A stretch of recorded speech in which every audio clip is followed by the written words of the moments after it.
بسم اللہ الرحمن الرحیم۔ تمام تعریفیں اس وحدہ لا شریک کے نام جو دلوں کو بہت خوب جانتا ہے۔ درود لا محدود نبی کریم صلی اللہ علیہ وسلم کی ذات مقدسہ پر جو تمام جہانوں کے لیے رحمت للعالمین ہے۔ تحصیل پریس کلب کے زیر اہتمام شہدائے کربلا کی یاد میں جو یہ گلدستہ سجا ہے، اس تمام گلدستے کو بندہ ناچیز کا سلام محبت، سلام عقیدت۔ سامعین کرام، محرم الحرام اسلامی سال کا پہلا اور حرمت و تقدس والا مہینہ ہے۔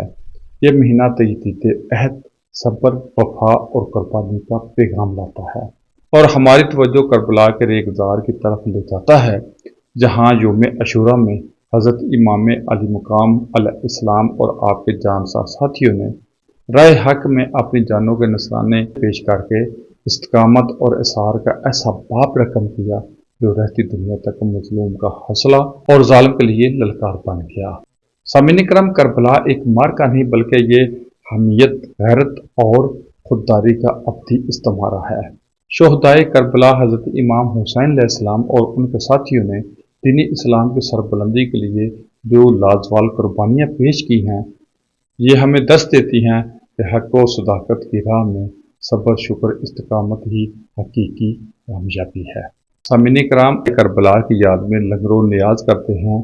حضرت امام حسین علیہ السلام کی پیاس کو سامنے رکھ کر ہم سبیلیں لگاتے ہیں، لنگر و نیاز کرتے ہیں اور دیگر جو ہے ہم نیکی کا عمل کرتے ہیں، لیکن حالات حاضرہ ہم سے سوال کر رہا ہے کہ ہم نے صرف حضرت امام حسین علیہ السلام کی محبت میں لنگر و نیاز کرنا ہے، سبیلیں لگانی ہے، یا حسینی کردار ادا کرنا ہے۔